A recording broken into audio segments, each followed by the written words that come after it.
welcome to The Dialogue, our new series of video podcasts from the Think ESG table, where we gather and share the voices of change makers who use business as a force for good. Our guest for today's episode is Abhishek Gupta, Investment Director and Head of Caspian Impact Investments. Caspian invests equity and debt capital in socially responsible, multiple bottom line businesses that address the problems of access and efficiency in business ecosystems that have a positive social or environmental impact. They have a track record of making investments and supporting some of the best known social impact enterprises. As one of the early entrants and leaders in the impact investing space in India, they're also one of the very few fund managers with a proven exit track record. As for Abhishek, he leads the debt business through which Caspian makes debt investments across a wide variety of sectors, including food and agribusiness, financial inclusion, clean energy, healthcare, and education, among others. Welcome, Abhishek. I'm glad to have you on our show. So, thank you so much, Surya. It's a pleasure being here. Thank you for the opportunity. Thank you. Thank you for being here. You hold a degree in dairy technology, and now you're working in a sector as niche as financing social enterprises. Can you tell us more about your journey and what is it that really attracted you to the sector? Sure. I guess dairy technology is in itself a fairly niche sector. I mean, for a long time, people used to ask me, what do they teach you? Do they teach you how to milk cows? I guess people don't realize when they have ice cream, or, for example, when they get that pouch of milk in the morning, or even baby food, there's a dairy technologist somewhere making that or helping make that. So it in itself is quite a niche compared to, when you say IT or any other type of engineering or technology.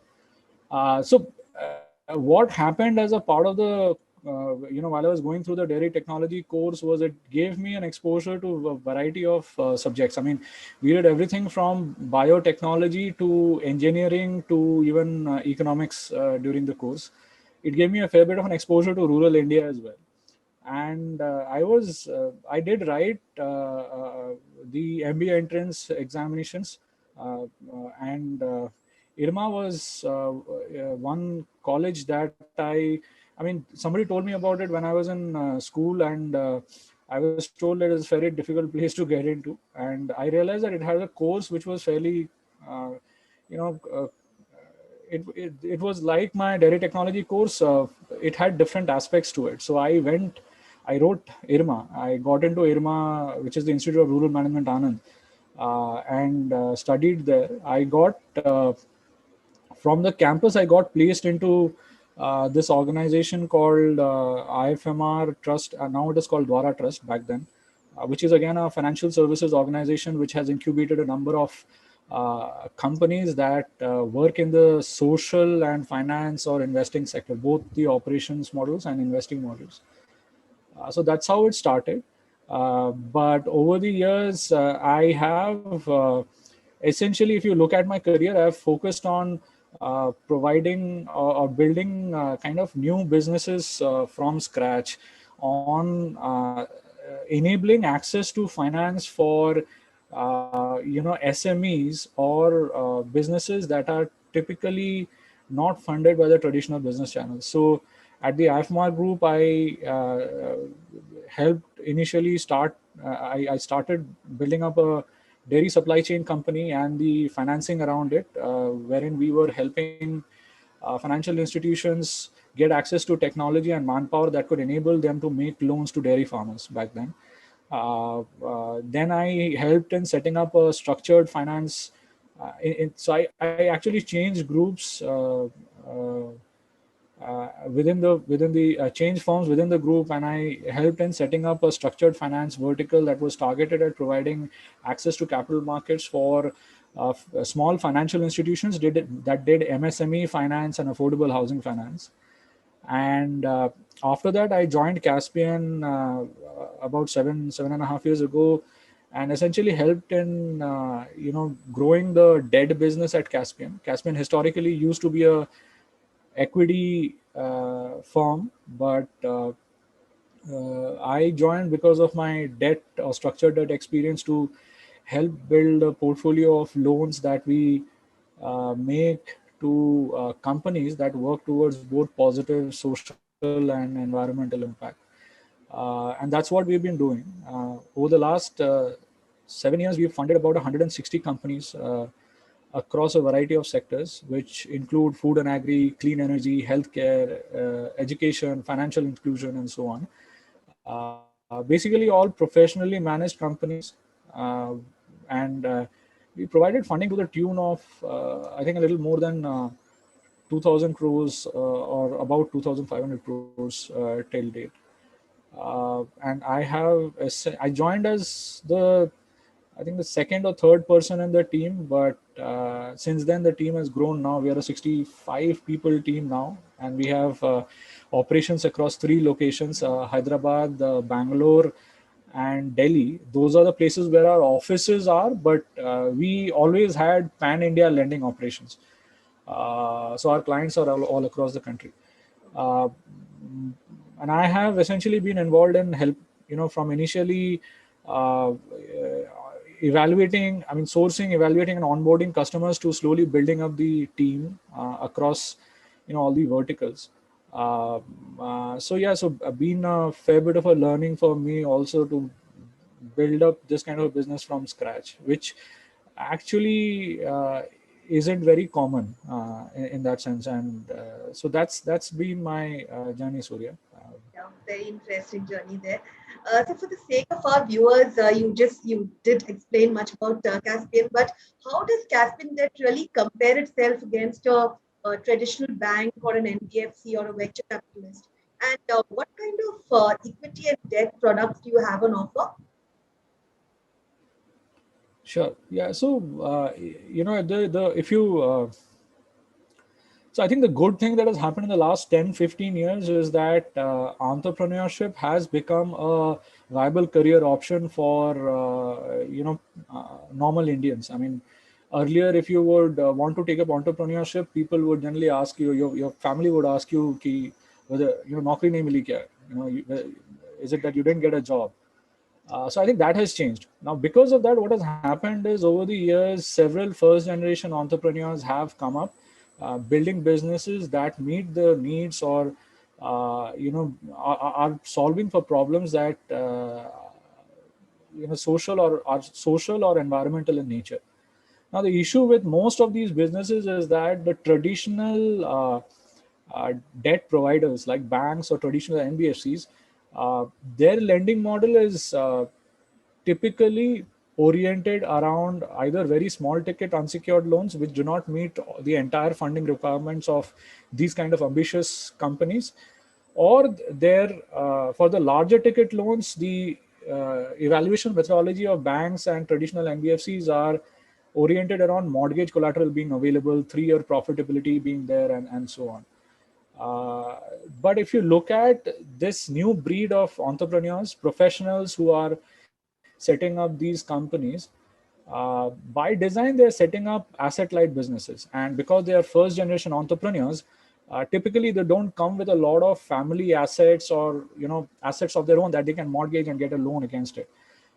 So essentially, the bank and NBFC funding is not available to them, not because they are bad, building bad businesses, but it's just because by design they are asset light, and essentially they are early stage companies trying to solve a fair bit of problems.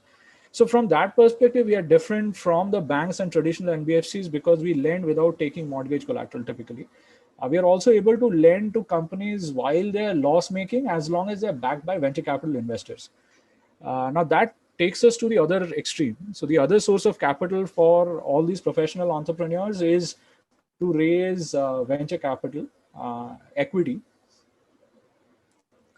The problem is, if you really look at the venture capital equity model, it is the model by design. It is impossible for them to reach out to all the professionally managed companies and be able to provide venture capital. And even if they provide venture capital, you know, at the end of the day, equity investing is about investing and taking a share in the business, which a lot of the professional entrepreneurs realize that, you know, of course you need equity, venture capital equity, if you're ambitious and you want to grow fast. But if you take too much venture capital equity, first of all, it's very difficult to get venture capital equity. But if you do manage to get it, taking too much of it actually leads to a significant dilution and ownership of the founder, which is not in the interest of the founder. So basically, you know, you're putting in all the efforts and you realize that when by the time you want to reap harvest, you don't own much of the business. So I think in that kind of a situation, somebody like us actually is able to help, because we provide debt. We don't typically take a share in the business. We provide debt. Uh, we don't provide debt based on mortgage or 3-year profitability like a bank does.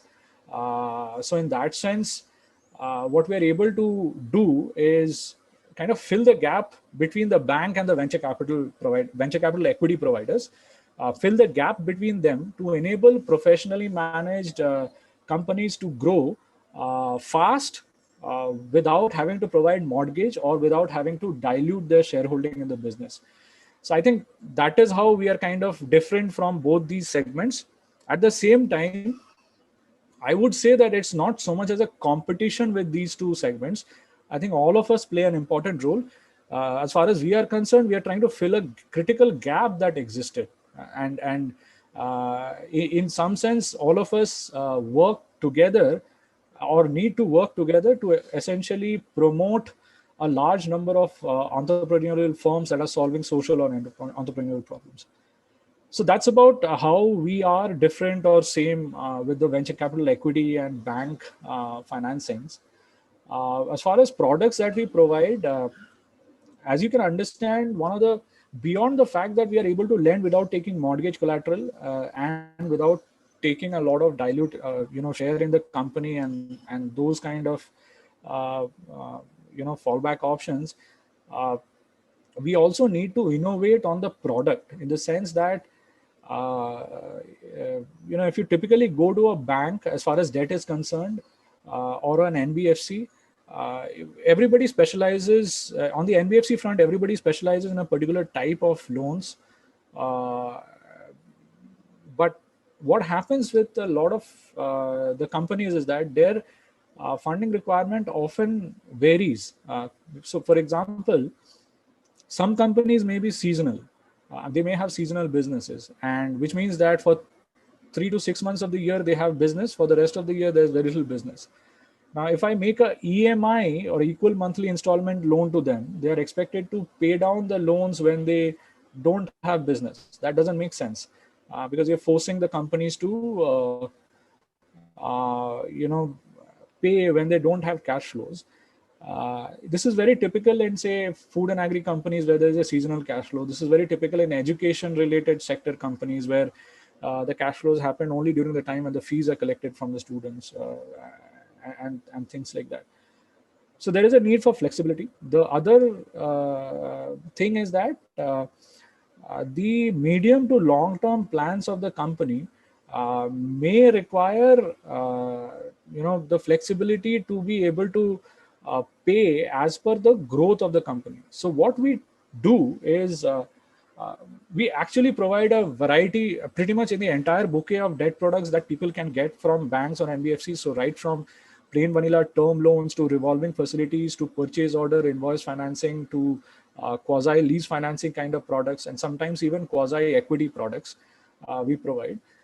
But if you broadly classify the products, I'll say there are two products that we offer, two classes of products. One is the uh, amortizing term loan, meaning you take the loan once and you pay it over the life of the loan of, say, anywhere between 12 to 36 months, sometimes even 5 years. You slowly pay down in installments. But what we do there is, if the company requires, we can customize the installments based on the requirement of the company. So instead of it being equal installments, it can be variable, size of installments.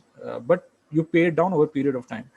The other category, major category of product is the revolving facility, wherein you once you which works like a typical cash credit limit in a bank, but basically what that helps in is that you get a limit from us and you draw down when you need the money, and as soon as you are paid back, you pay us back because you don't need the money any longer. This is typically helpful in business to business companies who serve business orders from other businesses, meaning that they will need the working capital from us only when working capital funding or loan from us only when they have an order to meet.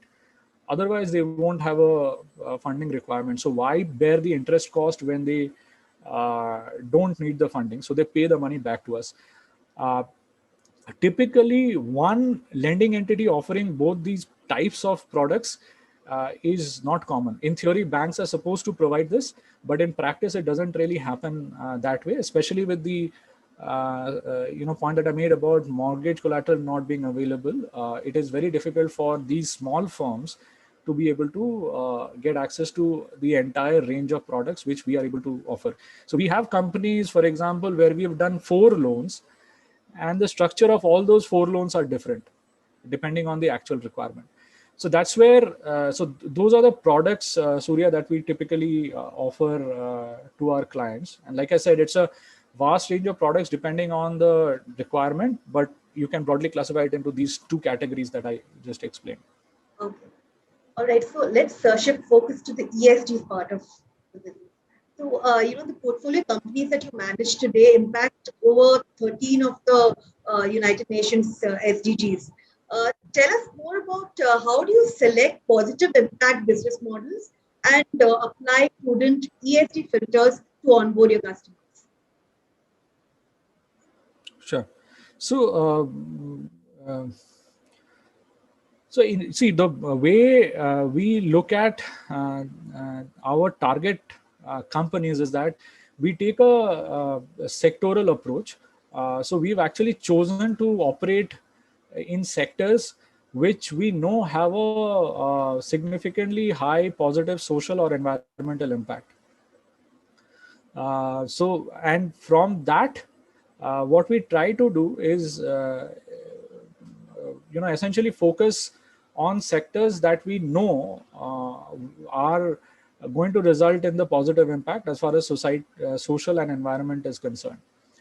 The second thing that happens is that within those sectors, we actually first have an exclusion list wherein we exclude a lot of the ESG related risks that may come into those businesses by virtue of their operating model. So in some sense, given our size and focus, and given our focus is on mostly the small and medium or early stage enterprises, we try to eliminate, the high ESG risk kind of opportunities. So we don't lend to them through our exclusion list.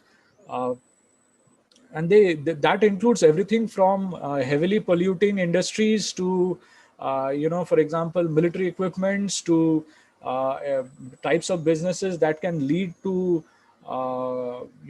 kind of displacement of people in significantly large numbers, and so on. So we actually exclude them. We don't work with them because our typical funding that we provide is significantly small.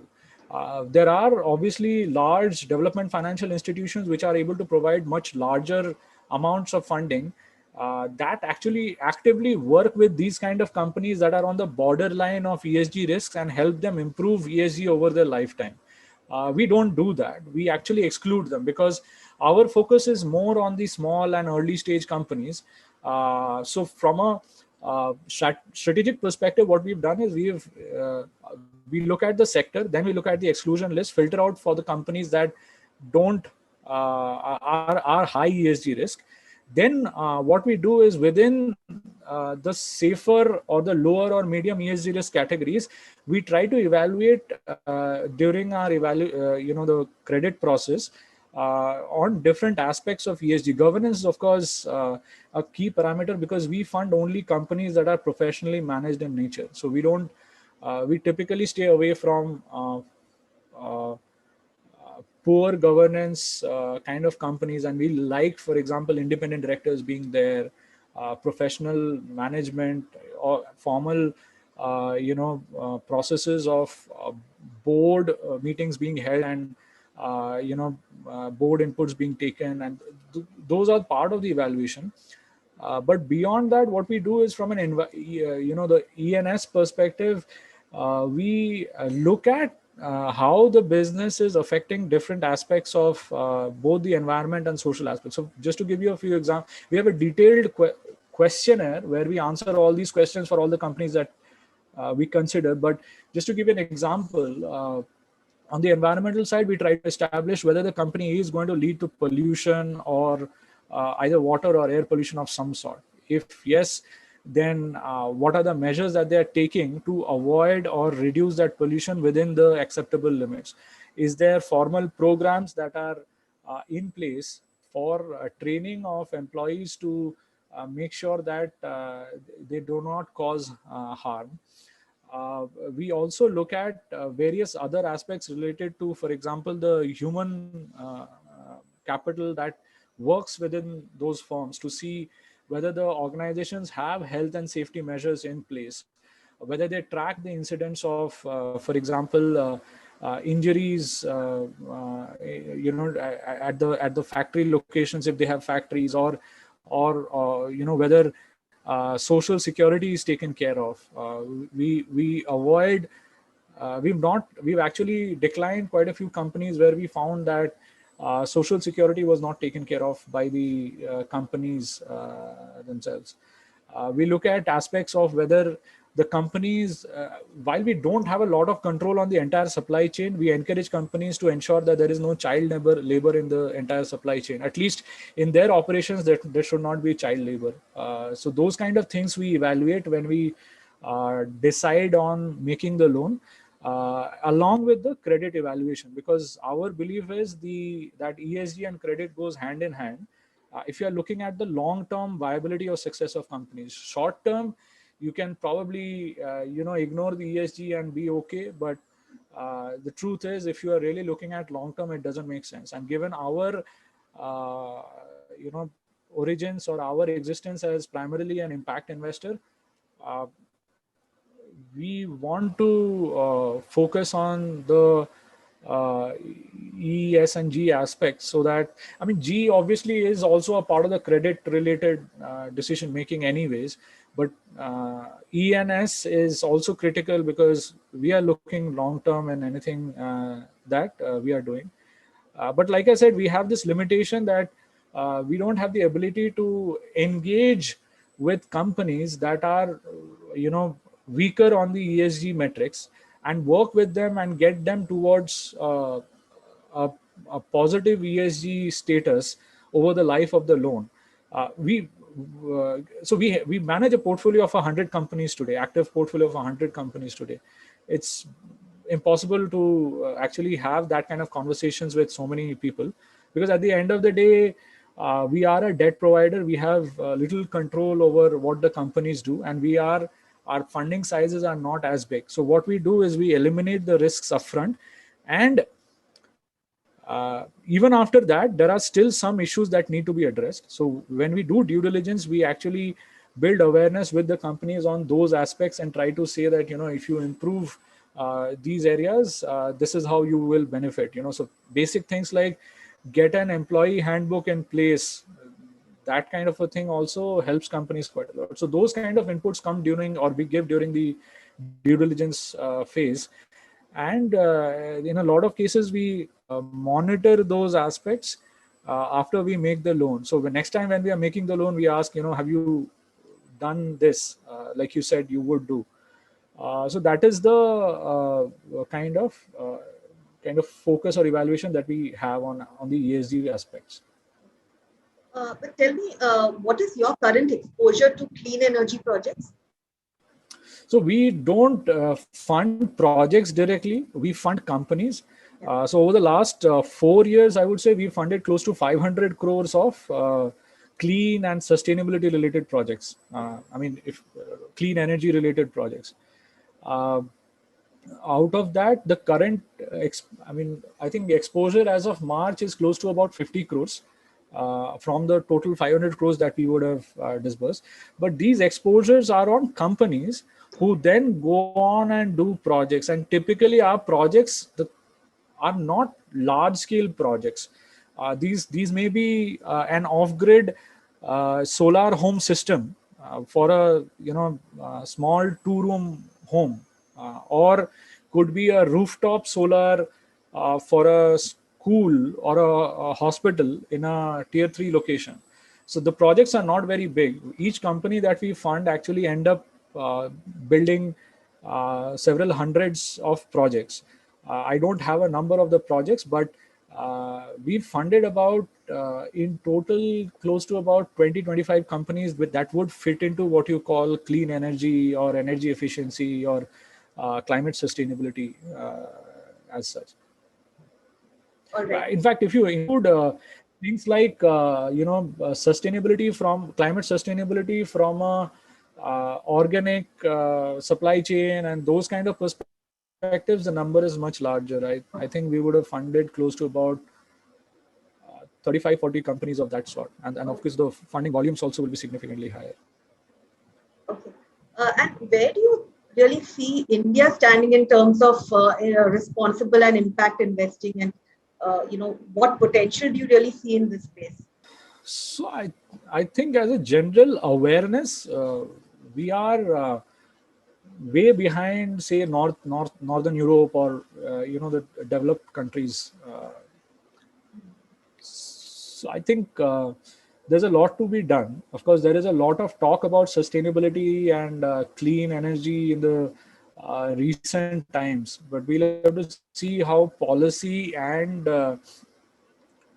how that really encourages this. And it's also about awareness of each of us as individuals to be ready to accept or be have a preferential behavior towards products and services that actually result from a ESG conscious production system.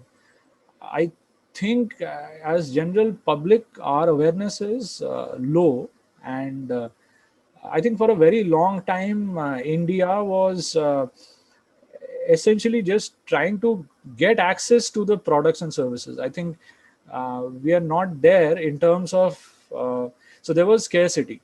But slowly what is happening is that scarcity is, we have a very large middle class now where scarcity is not so much of an issue any longer. I wouldn't say that it's gone, but I wouldn't say that I would say that it's not so much of an issue. If that middle class slowly starts realizing that there is a need to focus on these aspects for the benefit of their children, I think we will make a lot of improvement and leaps and bounds. And given the size of our country, if even half the Indians think about it in a, are more conscious about it, we will make a massive change. So I think from that perspective, we are not where we should be, but awareness is building in the recent times. I think the only caution that I would have is it should not be like a fad. So I say that I'm running a electric vehicle. That's great for the environment. Well, I'm not so sure, because if your electricity is coming from coal-fired thermal plants, it's not really climate positive. So that depth of engagement has to be there. So, or I'm using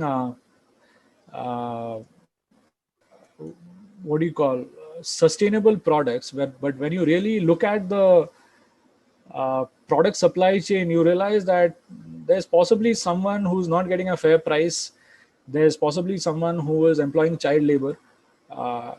are we really looking at ensuring that all of those things don't happen? I mean, of course, there are practical issues around it, but I think we are not there yet as a country. Like the way, for example, the North European countries or places like Netherlands and all have done.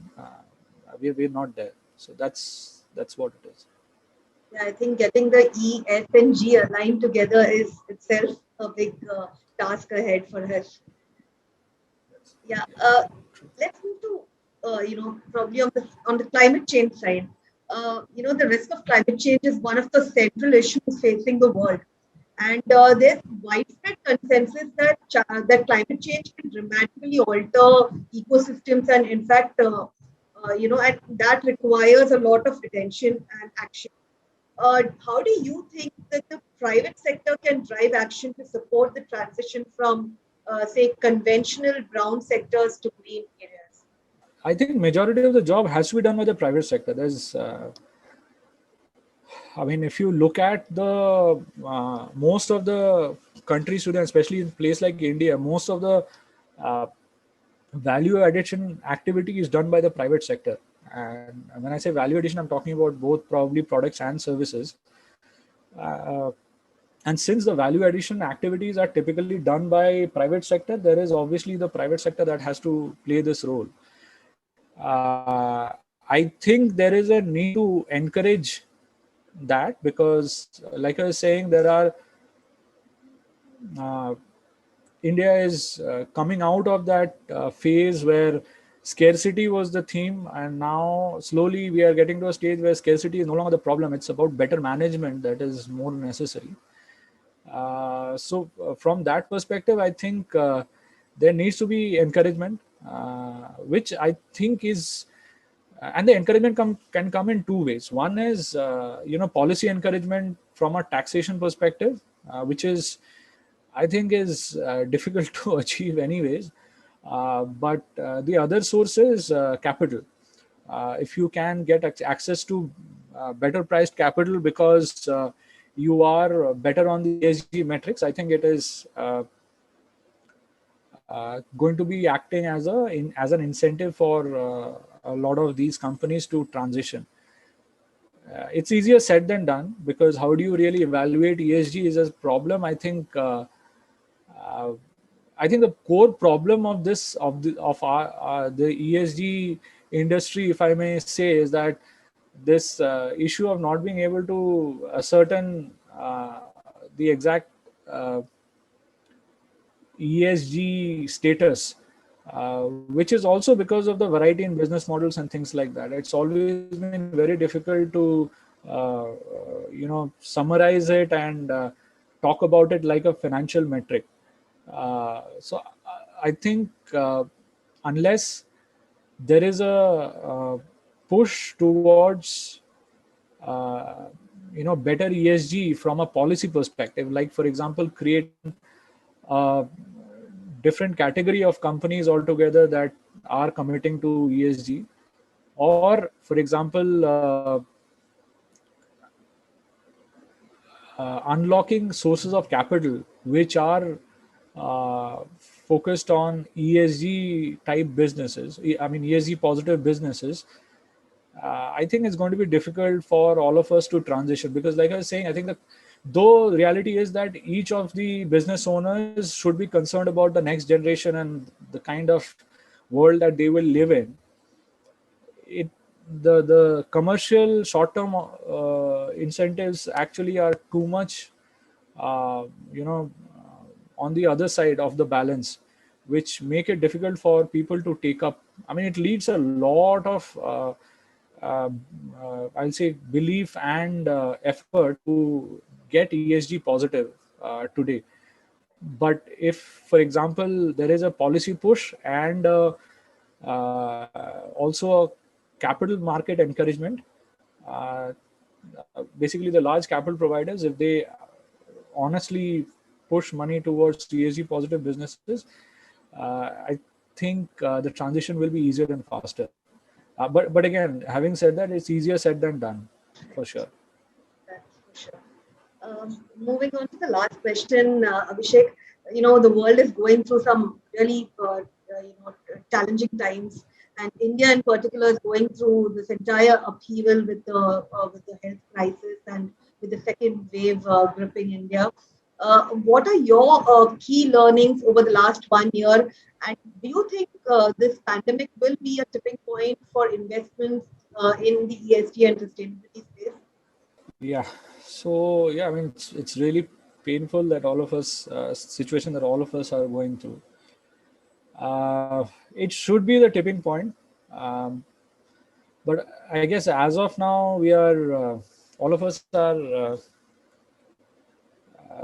just too bother about what's going on with our lives or our lives of our close relatives or friends.